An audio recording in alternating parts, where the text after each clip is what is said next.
bridge is. Charing Cross Railway is the first bridge. Either side of it are these walkways, the Jubilee suspension, the footbridges. Okay, if you follow this bridge to the left, okay, that's the train station, Embankment Place.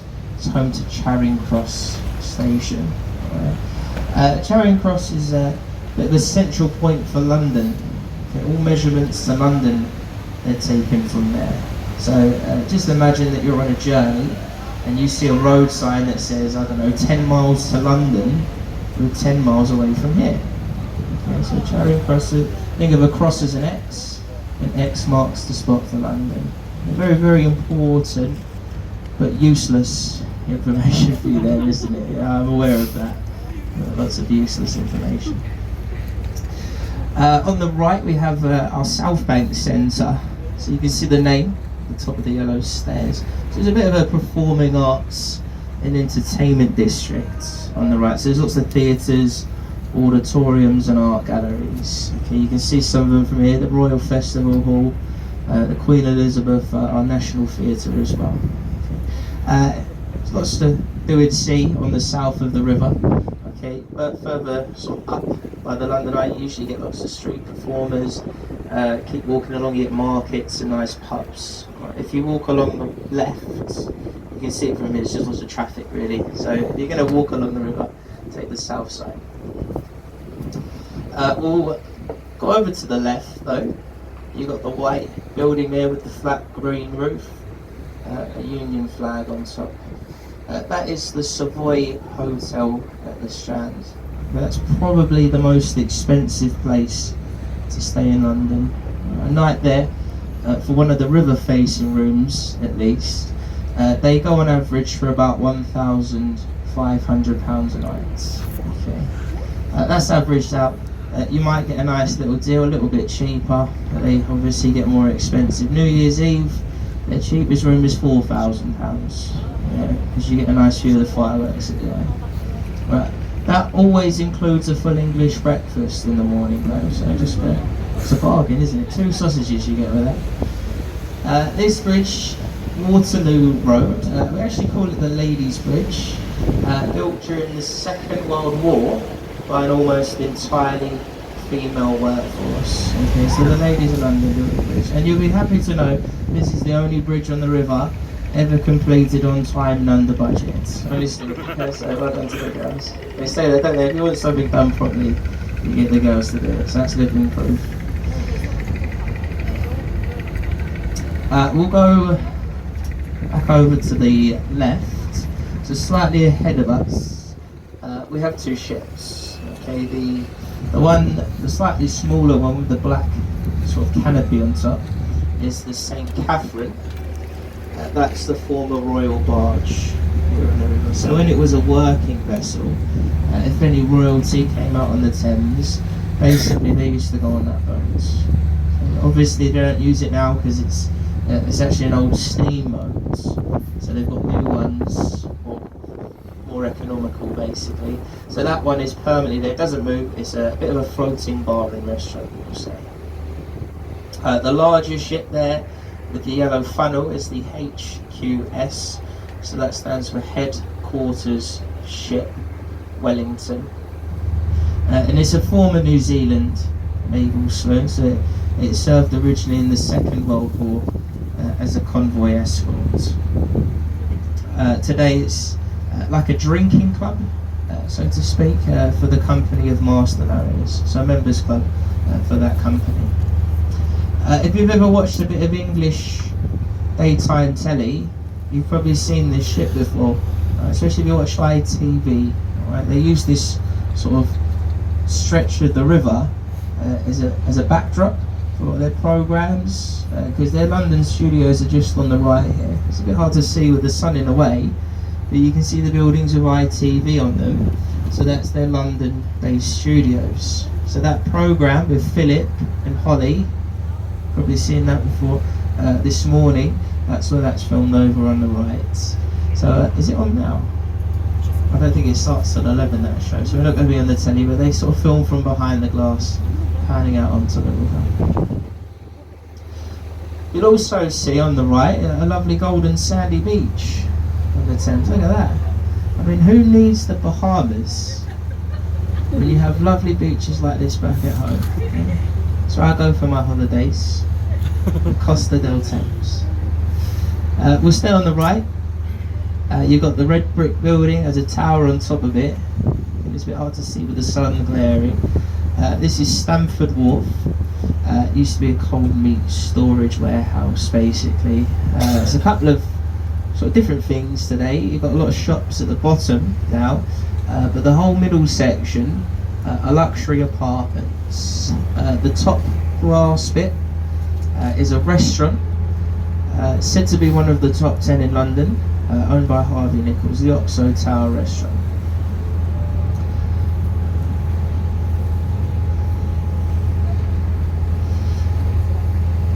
If you look over to the left, there is a building with sort of scaffolding on either side of it there. It's got the green sloped roof. That's the old City of London School for Boys.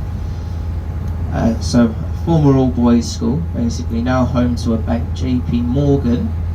If you look at the top windows, the arched ones at least, beside each one there are 4 statues. Some of the country's finest scholars, left to right, Sir Isaac Newton, Sir Francis Bacon, William Shakespeare and John Milton, I believe. They didn't go to the school, those people. They were put up there for inspiration to the former students. So the bridges now, these ones we call the Blackfriars group. So the first one, see the name up there, Blackfriars Road. It's followed by a railway. In between the two, you have these red pillars, the old support columns of the Alexandra Bridge. And basically, that was the first railway crossing on the Thames.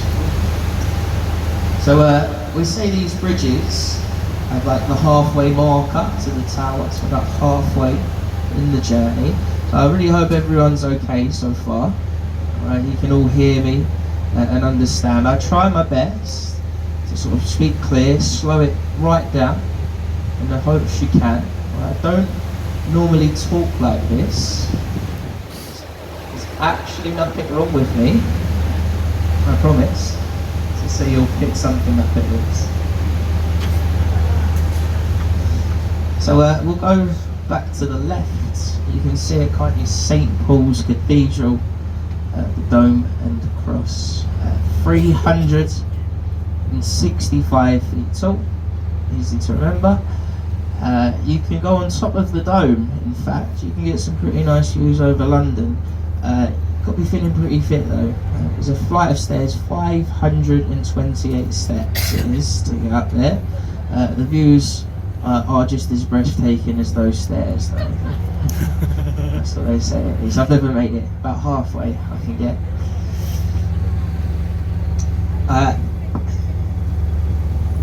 We'll stay on the left, shall we? We'll stay on the left. In front of St. Paul's on the shore, a red brick building, and the name is on it, City of London School. So we saw the old one before the bridges. This is the new one on the left here. I point it out because Daniel Radcliffe went there, and he's the actor who played Harry Potter. So he didn't actually go to Hogwarts.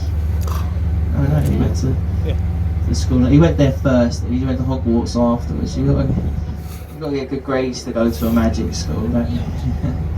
If you're a fan of Harry Potter, you like the films, this bridge was in one of them. I don't know if you remember in the Half-Blood Prince, those nasty Death Eaters, they fly around it at the beginning, starts to sway and eventually snap in the film. They've done a very good job of repairing it. You'd hardly tell, would you, these days, so well done to them. Over to the right, again it's hard to see with the sun glaring. Not complaining about the sun though, obviously, it's a rare sight to see in London. You've got the white rounded building there though. You see it has timber frames. You might just be able to make out as a thatched roof. That is the replica of Shakespeare's Globe Theatre. So basically all throughout our summer, This isn't our summer, just so you know. It gets a little bit warmer than this, just a bit. They reenact Shakespearean plays inside that building in the traditional way. Yeah, they do it all in the like sort of periodic clothing, no sound amplification, exactly how it sort of would have been done back in Shakespeare. No, the original theatre was a little bit further down here. I'll try and point it out where it was for you as we pass it. So we've got our next bridge, Southwark Road. This is the most narrow road crossing on the Thames today. Statistically, the least used. Not a lot of activity on the bridge right now, is there? No vehicles whatsoever. Tends to be the same throughout the day. Very few people. Okay. The few people that are up there are probably lost as well. You can't be too sure. They just wander back and forth aimlessly. So when we come out from under the bridge, there is a building on the right here. So the gentleman asked if that is where the original globe stood, where the replica is. They say they found some of the remains from the original globe when they were building this glass-fronted building on the right here. Okay, so they believe that's where the original once stood before it obviously burned down. Original Shakespeare globe. Stay on the right. There's a lovely little pub out on the River Thames. You can just make out the red window frames on it. Maybe the sign is called the Anchor, and it has stood on this site for over 400 years, built back in 1650. Right. In fact, the story goes that Shakespeare and some of his actors would have used that pub before they went on stage at the original Globe that was just down the road there, because the original Globe didn't have changing rooms, so it sort of all makes sense, ties in together nicely, so I believe that to be true. Just went underneath Cannon Street there, it's pretty boring, I'll skip over that. On the right though, there isn't many children on the boat, so they might interest you anyway. We have the back end of, well, a pirate ship, basically. Now, I don't know if anyone will have seen the Pirates of the Caribbean films on the boat today. Well, if you have, look very carefully at this ship on the right, and you should start to notice there's nothing to do with those films at all.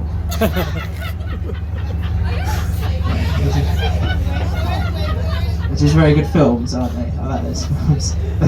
That's the replica of Francis Drake's ship, the Golden Hind, basically. So that's the ship that he sailed around the world in. He was a privateer, so he technically was a pirate, a legalised one.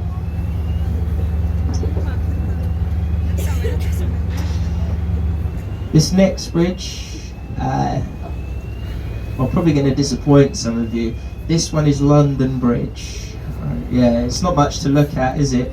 If you don't believe me, the name is written on the side, to sort of avoid any confusion. You see it on left and right as we pass through, right into the stone. London Bridge. Right. You've all probably sung a song about this bridge. That's right. The nursery rhyme. London Bridge is falling down, because it's actually quite true. See, this one here, they say, is the 5th bridge to stand here, in about 2,000 years. So before this, bridges have been torn down, burnt down, fell, or sunk. Okay. The bridge that was sinking was actually bought by an American, a businessman. His name was, I believe, Robert McCulloch, and that bridge stands in America, Arizona now, over Lake Havasu.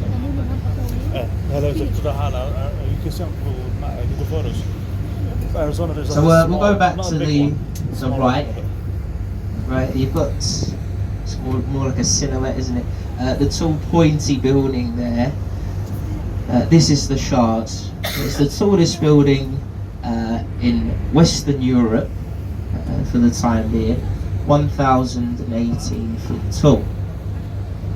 The reason I'm pointing it out is because they have the tallest viewing platforms anywhere in London, up on the 72nd, 73rd floor. Okay, so we are talking about twice the height of the London Eye. It's almost the same price. For adults to go up there, it's £30. Very very generous discount for children, £25. Yeah, that is a lot of money to look out of a window, isn't it, guys?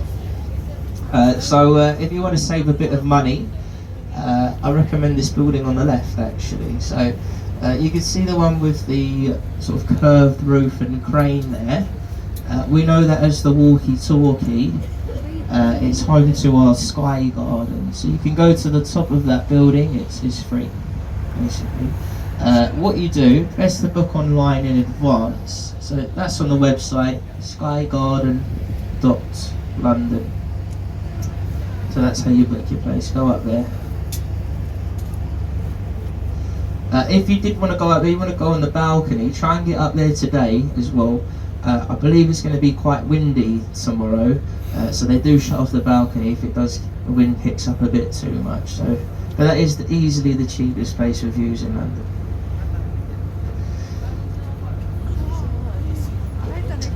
On the right, we've got the large warship here, the HMS Belfast, a floating museum on the Thames today.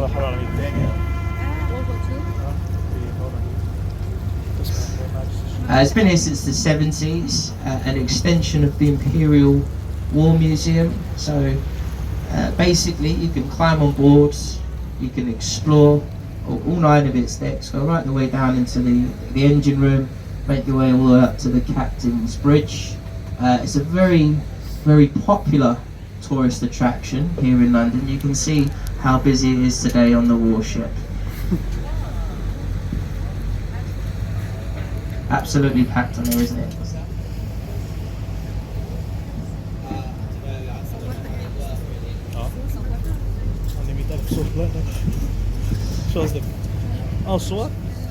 Ahead of the boat is Tower Bridge. We like you to get a nice photo of the bridge. So something that we do like to do is get up nice and close to it and turn the boat on its side. Okay, so that gets me and the wheel box out of the way, basically. So we'll get nice and close first.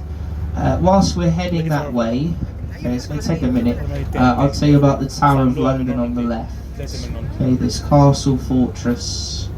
A lot of people know it quite well as a place of torture, imprisonment and execution.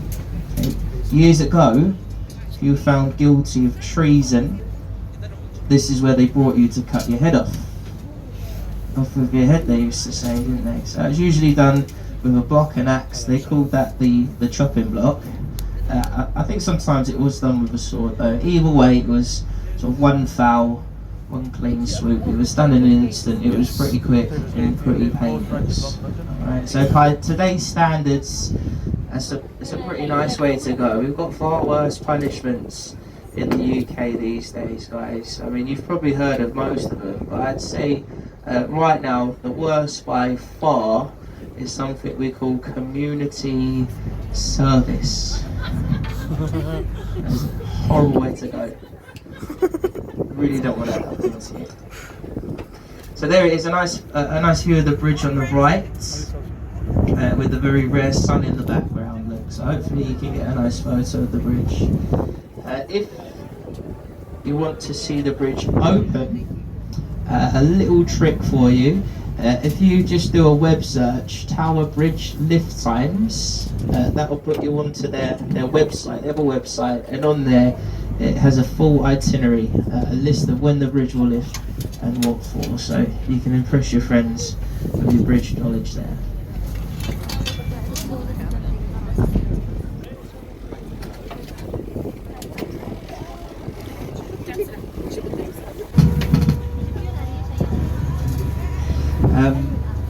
Okay then, everybody.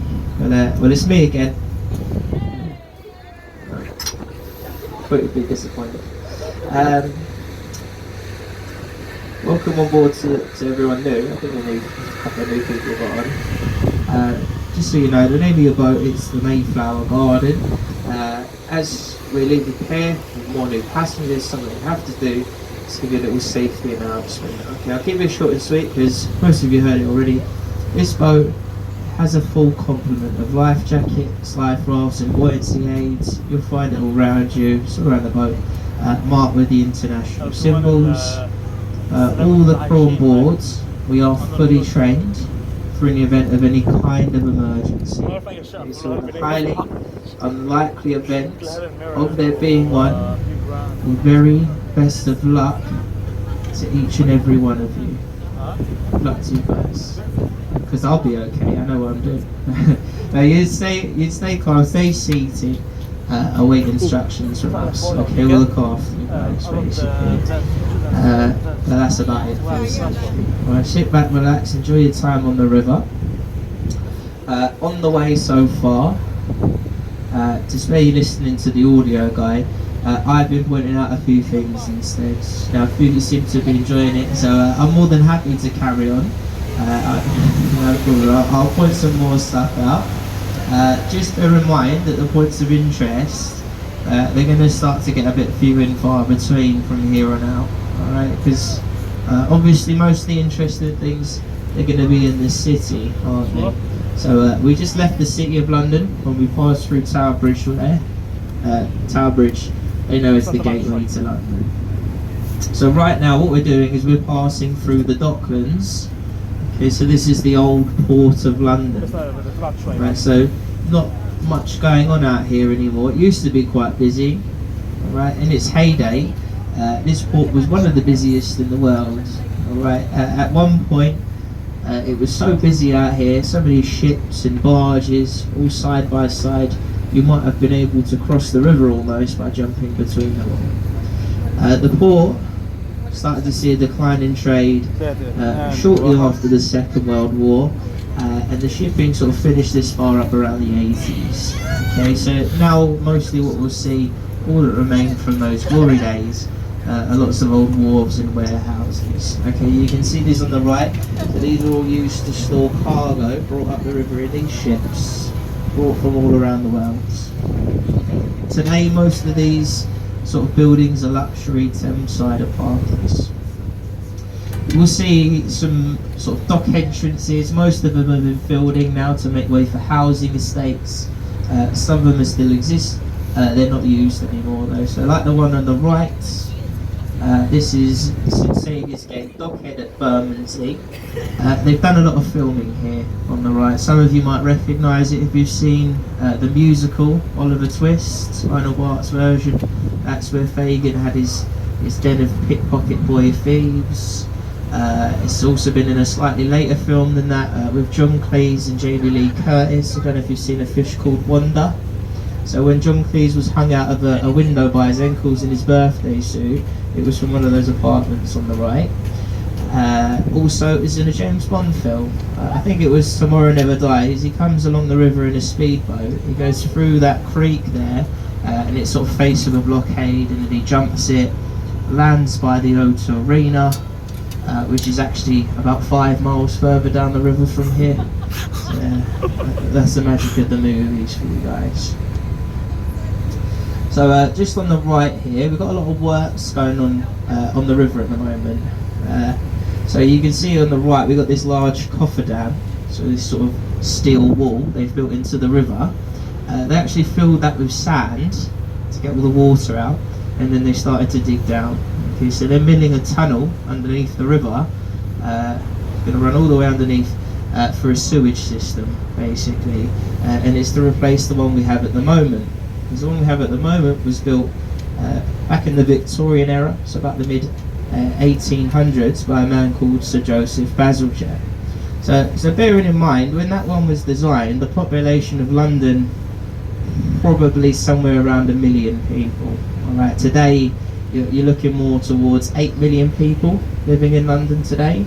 So they've obviously had to build a new sewage system to get rid of all that sewage, we'll say. Yeah, that's sewage. On the left, well, I mentioned earlier, a lot of the wharves, the warehouses in Docklands have been converted into Thameside apartments. So this is a fine example of this, Oliver's Wharf on the left there. You can see at the top of the building, you've got like some glass sections, so they're like luxury apartments up there, penthouses. The singer and actress, Cher, She used to live in one of those. Yeah, I know that because she sent an angry letter to our company saying, can you tell the boys in all your boats to stop telling everyone where I live? I'm allowed to point it out now though, because apparently she got so fed up she moved. It's a bit further down the river now. I'll point that out when we go past it. What you're missing out. It sits in Wapping, so this area on the left, this is all Wapping. This is where we used to execute pirates, smugglers and mutineers. So if you're found guilty of any of those things, right, you were taken to a pub at first to get your last drink. Then they took you to the river, right, hung you by your neck over the water with a rope. The rope wouldn't kill you though, you'd have to sort of dangle there. It was a short rope, you see, so it wouldn't break your neck. And you'd have to wait for the tides. It would slowly rise all the way up and past your head, and then it would drop back down again at the tide. Usually these people were left out there for a couple of days. Sometimes it was even weeks. One man was left out there for 43 days in the end, and that was a Captain William Kidd back in 1701. Right? And they've actually named a pub after that man. You can see that just behind the police pier on the left hand side, the Captain Kidd.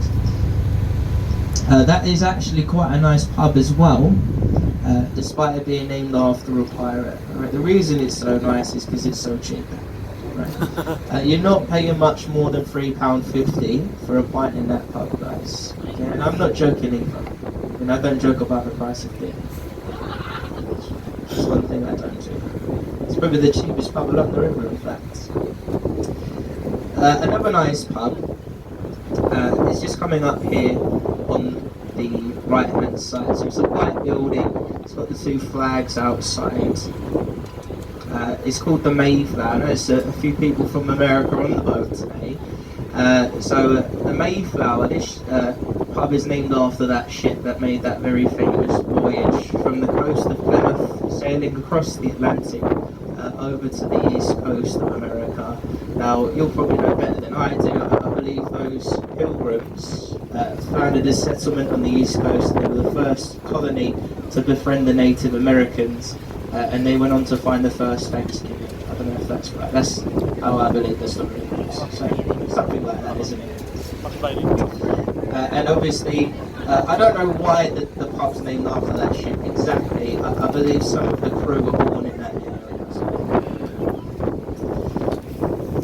Over on the left, you've got more wharves and warehouses, things like New Crane, Metropolitan, and these are all luxury apartments today.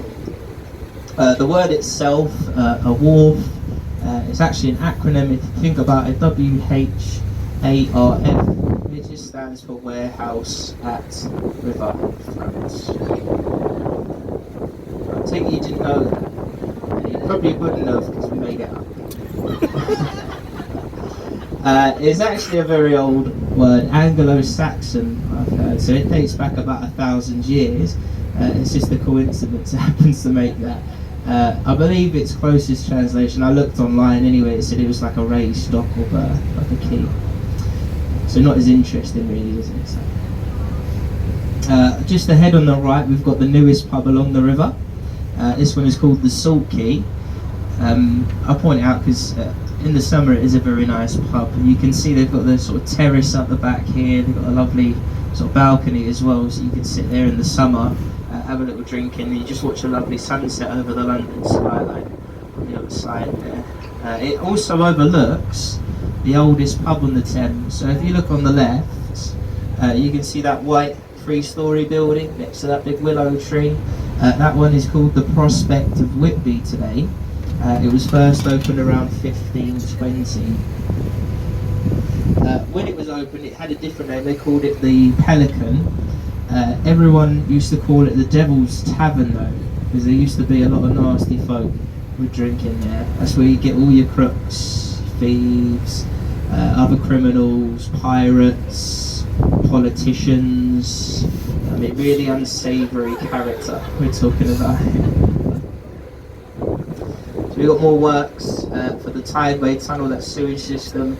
Over on the left, you can see the cranes and barges. You've got a red brick building that looks a bit like a 4-year-old has sort of pieced some Lego together there. This is very clever in its design, this building. If you look at it from afar here, look at all the windows. You notice every single apartment in that building, they do have somewhat of a view of the river, don't they? And that's obviously for maximum return in profit. If you have a view of the river, your property is going to be worth a lot of money. I have been told before, I'm not sure exactly how true it is, but if you had 2 identical apartments, the only difference being that one had a view of the river, one didn't, the difference in price could be nearly up to £200,000. Okay, that obviously depends on sort of the size, the area, and how high up it is in the building. But either way, that is a lot of money, isn't it? I don't know about any of you. I would go for the cheaper option, okay? And then with the money that you save, just print some large pictures of the river, and then put them on the outside, and put them on the outside of your window, and nobody would know any different, would they? Speaking of expensive, probably the most expensive property on the Thames today is just over on the left-hand side. I'm not sure how much it's worth exactly. I'm not an estate agent. But I can tell you a couple of things about it, well, what I've heard anyway. So the building with the conservatory on top and those brown balconies, next door to it, it's got a garden there, that belongs to them, that's theirs. Apparently they have a swimming pool there, an 8-car sort of luxury car garage. They have a cinema as well, I've heard. It used to belong to a famous film director. His name was Sir David Lean. You might have seen Passage to India or Lawrence of Arabia. He was responsible for those films. For obvious reasons, he doesn't own it anymore. And the building actually now belongs to Share. That's what Share is. I don't know who lives there now, but they've probably got a lot of money. Keep on the left, you'll see the bridge with the writing across it, Limehouse Marina. So if you go through that entrance there, that puts you onto the old Limehouse Basin, so they call that the marina now, and that gives you access onto our Regent's Canal. Okay, and once you're on that, you can get onto the Grand Union Canal, and that gives you access to sort of all of England's sort of inland waterways. That's how we used to transport cargo years ago from sort of city to city. So you can make your way up north through our sort of canal systems, Birmingham, Manchester, Liverpool, places like that. Keep to the left, there's another nice pub. I do know a lot about the pubs. Get the wrong idea about me though. You can see it now, the gold lettering above the sort of slim building, the Grapes. Charles Dickens lived in that pub for a few years. It is said in the attics of the Grapes of where the books Great Expectations and Our Mutual Friend were written. The pub belongs to Sir Ian McKellen as well now, well, part owns it. So that's Gandalf from Lord of the Rings basically, or Magneto from the original X-Men films. He owns that, or half owns that pub. Ahead of us we have the Canary Wharf development. So it's not one building, Canary Wharf. People get it confused. I think it's that one with the tall pyramid on top. It's often known as the Canary Wharf Tower, and that's why people confuse it. The Canary Wharf is literally this whole area in front of us. Okay, it was part of a very large development project to put a bit of life sort of back into this area after the shipping finished around the 80s.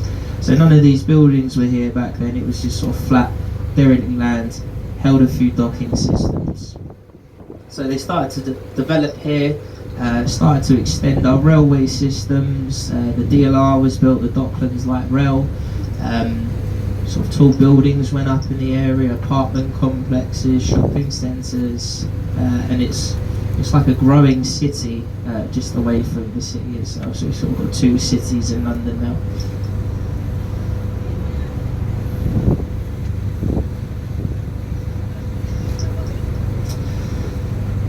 Now, Canary Wharf is the start of a very large horseshoe bend in the river. You see, typically the river, it travels from east to west to east, so you want to look at it. But it sort of twists and turns and curves all along the way around a series of what we call nesses and points, and they're broken up into reaches. Okay, so every time we go around a bend or a curve, that's a point or a ness. So we just went around Cuckold's Point behind the boat there, that bend. Ahead of the boat we have Saunders Ness, and this reach that we're in right now is called Lighthouse Reach. We have a nickname for this one. We actually call it the Windy Reach as well. Not so much today, but normally the wind picks up along this reach for some reason. I'm not sure why people are normally holding on to their hats. You might notice that in a minute. But other than that though, folks, if you look sort of side to side, ahead of us, all around, you're not really going to see much at all. It's just lots of sort of luxury Thames side apartments, unaffordable housing and accommodation. They're obviously all very nice, they're all very expensive, and I can't afford any of them. I know, it's very sad. Not many people can, I don't suppose. So what we like to do with you guys, we just leave you in a bit of peace, to be honest. Let you enjoy this next stretch with a bit of silence. And then when we get in sight of Greenwich, that's just round the bend ahead of us, there's lots of stuff there. So I'll pick up the mic again then, and I'll point out some stuff you might like to do and see there. Obviously though, if any of you have any questions in the meantime, any whatsoever, do feel free to keep those to yourselves, please. No, you're more than welcome to come and ask us, guys. Other than that, just enjoy yourselves. Thank you. You just see, just around the bend slightly there, that's Greenwich, so that's where we're actually heading. What you guys do when we get there is completely up to you. We leave here, we leave Greenwich at 10 to 12, I believe. Let me just double check. Yeah, 11:50, so 10 to 12 is when we leave there. So your choices are you can stay on the boat with us until we head back. You're welcome to do that. You can obviously step ashore quickly. You'll get about 25 minutes or so, have a little wander and come back with us. If you did want to stay longer, you're welcome to do that as well. The boats leave here every 40 minutes and the last one leaves here at 4:40. 4:30 today, 4:30. Okay, so you've got plenty of time, so that's up to you. But what I'll do, I'll point some stuff out for you in the meantime. We'll start with the tall three-masted ship there that's on the shore there. That's called the Cutty Sark, and that used to be the fastest sailing ship in the world, obviously back in its day. So that's been put on a stand on the shore there. It's a museum basically. You should have a little wander around the Cutty Sark.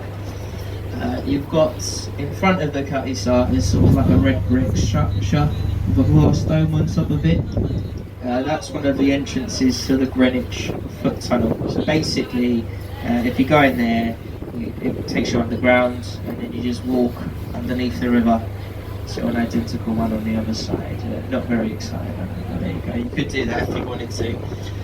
You've got the buildings, so keep looking directly ahead. Sort of symmetrical buildings with two domes. That's the old Royal Naval Colleges. So that's where our Navy used to be trained years ago. Nowadays they're trained down in Plymouth and Portsmouth, but this is where it used to go down. It's actually where they brought Lord Nelson's body back to after he died in the Battle of Trafalgar, which was pretty unique actually, because back then there was no sort of sanitary way of bringing back bodies from the sea. So if you died at sea, you were buried there. You were thrown overboard, you might have married a mermaid, I don't know. But Lord Nelson, it's quite clever what they did actually. They put his body into a barrel of French brandy to preserve him, so kind of pickled him, and then brought him back here for a proper burial. So he ended up being buried at St. Paul's, which is a great honour, so that was very nice for him. What wasn't so nice is I have heard that when they cracked open that barrel, a lot of the brandy was missing.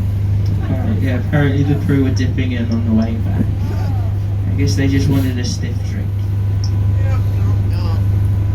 Oh, probably had a bit of a full-bodied taste though, didn't it? Hey, that was lovely. You've got the National Maritime Museum. That's sort of just behind the naval colleges. So in there they actually have Lord Nelson's jacket that he died in with the bullet hole in it. They've got lots of other sort of history about the Thames naval past in there as well. If you fancy a walk up quite a steep hill, you can make your way up to the Greenwich Observatory. Okay, so that's where the meridian line is, 0 longitude on the world map. So if you go up there, you can actually do the impossible, guys. You can be in 2 places at the same time. You can have one of your feet in the eastern hemisphere and one of your feet in the western hemisphere at the same time. At the same time, guys. It's probably going to be the most thrilling thing you ever do. Exciting, isn't it? I can tell you're excited now. Next door to the observatory, so it's at the top of the hill, it's a dome building. Next door to it there's Flamstead House with Red Bull and tea bar. So exactly 5 to 1 every day, this large ball sort of rises to the top of the tea bar in this building. At 1 o'clock exactly it drops again, and that gives you 1 o'clock Greenwich Mean Time. So GMT, it stands for Greenwich Mean Time. Okay, the baseline of time all around the world. So as you travel east and west of Greenwich, as you travel around the world, you're adding or subtracting hours to your time, aren't you? As you travel east, you add hours. As you travel west, you subtract. There's various shops here in Greenwich. There's lots of bars. There's nice restaurants. You've got the the indoors Greenwich Market. You can buy a nice bit of tat in there and take that home with you. You've got pie and mash shops. There's lots of pubs. If you haven't actually noticed yet, I'm just trying to get you all off the boat here so I can have a peaceful break on my own, basically. It's up to you what you do, guys. Whilst you're deciding, we'll take you into the pier. Alright. Try and stay where you are. Hold on tight for the bump as we come alongside. Just don't want anyone to fall over and hurt themselves.